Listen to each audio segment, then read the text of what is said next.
ఎక్కడ చూసినా హిడ్మా హిడ్మా హిడ్మా. ఎవరు హిడ్మా? ఛత్తీస్గఢ్ లోని బీజాపూర్ కు చెందిన సుక్మా అనే ప్రాంతానికి చెందినవాడు. 18 ఏళ్ల వయసులోనే ఉద్యమం పేరుతో గండ పట్టినవాడు. వాళ్ళ పోరాటం ఒకటే, వాళ్ళ సిద్ధాంతం ఒకటే, వాళ్ళ మాట ఒకటే, వాళ్ళ బాట ఒకటే. అదే ప్రాథమిక హక్కుల సంరక్షణ, అడవి భూముల సంరక్షణ. అసలు వీళ్ళ మైండ్ లో చట్టవిరుద్ధంగా ప్రభుత్వానికి పనిచేయాలి అనే ఆలోచన ఎక్కడ పడుతుందో తెలుసా మీకు? ఈ ప్రభుత్వం అభివృద్ధులు నడిపించట్లేదు, ఈ ప్రభుత్వం మాకు ఏ సంఘీభావం తెలపట్లేదు, ఈ ప్రభుత్వం మమ్మల్ని అభివృద్ధి చేయట్లేదు, మాకు పాఠశాలలు రావట్లేదు, మాకు రోడ్లు రావట్లేదు అనే వేదన వాళ్ళది. సమాజంలో ఉన్న అసమానతల వల్ల, అంటే రాజకీయ నాయకులు లబ్ధి కోసం వాళ్ళు చేసే బిల్లులు, ఆర్టికల్స్, చట్టాల వల్ల వీళ్ళు ఎదుర్కొంటున్న సమస్యలు, వీళ్ళు గురవుతున్న దోపిడీకి తట్టుకోలేక ఉద్యమకారులుగా మారి, నక్సల్స్ గా మారి వాళ్ళ గన్ను పట్టుకుని చట్ట విరుద్ధంగా దాడులు చేస్తూ ఉంటారు. వాళ్ళ ప్రశ్నకి, వాళ్ళ దాడులకి అడ్డంగా బలైపోయేది జవాన్లు, పోలీసులు మాత్రమే. పోలీసులు ఎవరై అంటే నిజానికి ప్రజల సంరక్షకులు, చట్టాన్ని సంరక్షించే వాళ్ళు, లా అండ్ ఆర్డర్ కి కట్టుబడి ఉన్న వాళ్ళు. వీళ్ళు పోరాడేది ఎవరి కోసం? రాజకీయ నాయకుల స్వేచ్ఛ కోసం, రాజకీయ నాయకుల సంరక్షణ కోసం. వీళ్ళు దేశ పౌరులే, వాళ్ళు దేశ పౌరులే, ఇద్దరు భారతీయులే. కానీ ఎందుకు ఈ అంతర్యుద్ధం?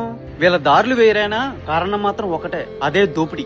రాజకీయ నాయకులు స్వలాభం కోసం ఇద్దరు బలవుతున్నారు. అంతటికి ముఖ్య కారణం ప్రభుత్వం యొక్క అసమానతలు, ఆదివాసీల చట్టాలను ఉల్లంఘించడం, వారి మనోభావాలను దెబ్బతీసేలా చేయడం. నిజానికి ఈ పోలీసులకి దీంట్లో ఎటువంటి సంబంధం లేదు.